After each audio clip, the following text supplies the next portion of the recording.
Hi, Com 231, Mrs. Williams. It's nice to meet you.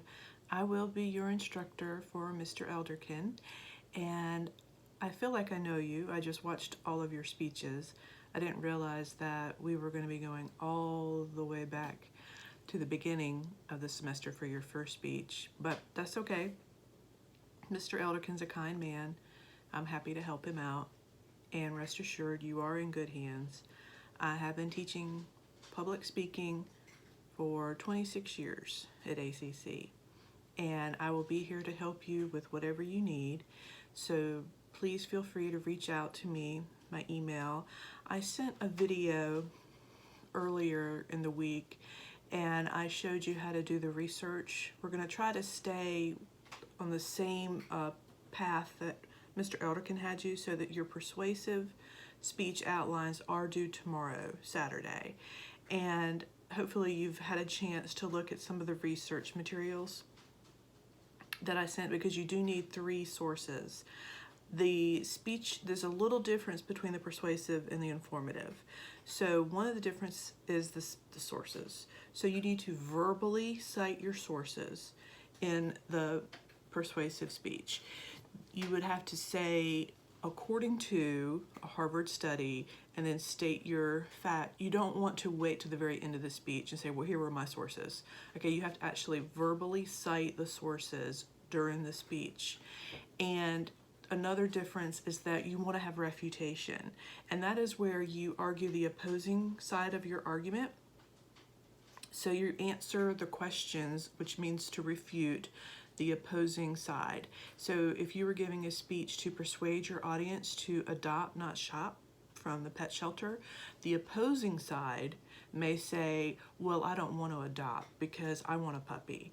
And then to refute that, you have to acknowledge their side respectfully. Say, I realize some people do not want to adopt from a shelter because they want a puppy.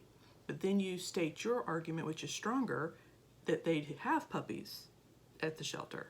So you can also refute if someone on the opposing side were to say, oh, I don't want to adopt a puppy because they may have emotional problems. I may get a problem puppy, problem dog. And then you would acknowledge respectfully, I realize some people don't want to adopt from a shelter for fear of getting a dog that has emotional problems. And then you would refute that by saying, but dogs with emotional problems are not adopted out. They are sent to foster homes where they can be rehabilitated until they are ready to be adopted into their forever home. So those are the ways that you can refute. Those are the 2 main differences. You have to cite your sources. You need to cite 3 verbally, and that really helps your argument when you can say, well, according to a Harvard study, according to the Pediatric Association. When you have an expert who agrees with you, it makes your argument stronger. And when you refute the audience, then they're listening, because if you don't play that little mind game during your speech, the whole time they're just thinking their point of view and they're not really listening to you. So you go ahead and you refute their argument, and then they can listen to the rest of your speech. And the introduction's the same. So there are 4 things to accomplish in introduction. First is that you want to somehow gain the attention of the audience. So that can be done by stating a fact. You can tell a short little story. Questions are very popular. Quotes are very popular. Just gain the audience's attention, just as you would an essay. And then the second thing that you want to do is tell us the purpose, right? Today I want to persuade you to adopt from a shelter instead of shop. And then the third thing that you want to do is state your credibility. Why are you credible to speak on this subject? Did you do extensive research? Did you volunteer at the adoption center at the shelter? And then the last thing of your introduction is you want to preview the main points. So then you're going to tell us if it's 2 or 3 or 4, however many main points in your body, you tell us, preview those. And then the conclusion, well, the body's easy, right? The body is where you put all of your examples, your statistics, and then remember to verbally cite the sources and include the refutation. Then the conclusion. This is where a lot of students fall short. Don't fall short on the conclusion.